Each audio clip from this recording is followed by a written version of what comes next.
দেখুন, তসলিমা নাসরিন এতদিন ধরে বাইরে বাইরে দেশে ছিল, বাংলাদেশে জন্মেছে, বড় হয়েছে। তার জন্মের আগে থেকে এই পৃথিবীতে মাদ্রাসা আছে। মাদ্রাসার ব্যাপারটা নিয়ে অনেক ভুল ব্যাখ্যাও আছে। যে সমস্ত কথা বলা হয় মাদ্রাসা সম্পর্কে, সেই সমস্ত কথা তো ঠিক না। কোথাও কোনো ঘটনা ঘটনার কথা বলছি না। অনেক মন্দিরেও অনেক দুর্ঘটনা হয়, অনেক মসজিদের দুর্ঘটনা হয়, অনেক চার্চের দুর্ঘটনা হতে পারে, অন্যায় হতে পারে। কী করা যাবে? তার জন্য গোটা ব্যবস্থাটাকে আমি কলঙ্কিত করতে পারি না। কিন্তু মাদ্রাসার প্রয়োজন নেই, সব উঠিয়ে দাও, এই কথা বলার অধিকার তসলিমা নাসরিনকে ভারতবর্ষের মানুষ দেয়নি, ভারত সরকারও দেয়, দিয়েছে কিনা জানি না, আমরা কেউ দিইনি। তসলিমা নাসরিন তার মতো করে থাক, কিন্তু কি করতে হবে না করতে হবে, কোথাও রাখতে হবে উঠাতে হবে, এই অধিকার তসলিমা নাসরিনের নেই। তসলিমা নাসরিনের জানা উচিত যে ভারতবর্ষে এই সমস্ত মাদ্রাসাতেই লক্ষ লক্ষ ছাত্রছাত্রী পড়াশোনা করে। এবং আরও বড় কথা, মাদ্রাসা শুধু মুসলমানরা পড়ে না, মাদ্রাসাতে হিন্দুরাও পড়ে। আর না জেনে শুনে কথা বলা উচিত নয়।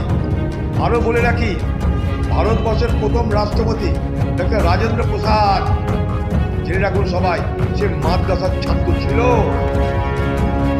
যখন স্কুল ছিল না আমাদের দেশে, তখন মাদ্রাসা গ্রামে গ্রামে শিক্ষা ব্যবস্থা চালু করেছিল। ইতিহাস এটা। আজকে মাদ্রাসা মানে সেখানটাই কেউ বললো এর আগে সেখানে সন্ত্রাসবাদী তৈরি হয়। মাদ্রাসা মানে কেউ বলেছিল যৌন নির্যাতন, এসব ফালতু কথাবার্তা বলার কথা মানে প্রশাসন আছে দেখবে, পুলিশ আছে দেখবে, কোনো জায়গায় কিছু হলে রুখবে। কেউ তো মানা করেনি। কোনো মুসলমান সমাজ বলেছে মাদ্রাসায় কোনো অন্যায় কাজ হয়, প্রশাসন কিছু বললে কেউ তো বলেনি। খামোকা একটা সমাজকে ডেমোনাইজ করা, একটা সমাজকে আক্রমণ করা, এটা কোনো কিছু, এটা কখনো সঠিক কাজ, শুভ চিন্তা হতে পারে বলে আমি মনে করি। তারপরে আমি বলছি না সবাইকে মাদ্রাসা করে, তা বলছি না, ব্যাখ্যাটা ভুল যেন না হয়। কিন্তু মাদ্রাসা মানেই সব অন্যায় হয়, বাজে কাজ হয়, এই হয় তাই হয়, এই ধারণা কিন্তু প্রচার করা হয়। মাদ্রাসায় প্রচুর হিন্দু মুসলমান একসাথে পড়ে আমি নিজে দেখেছি। আমি মুর্শিদাবাদের মানুষ, এখানকার বহু মাদ্রাসা আছে, হিন্দু ছাত্রছাত্রীরা পড়ে আমি নিজে দেখেছি। আমি দেখেছি তো কী করবো? গরিব গরিব ছাত্ররা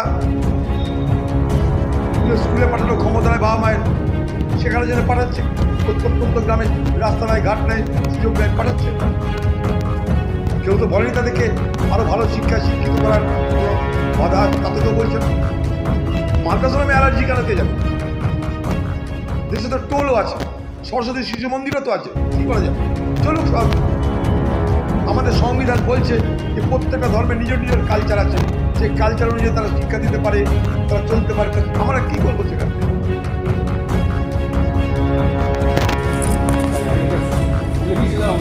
খবরটা দেখলাম, ভাবলাম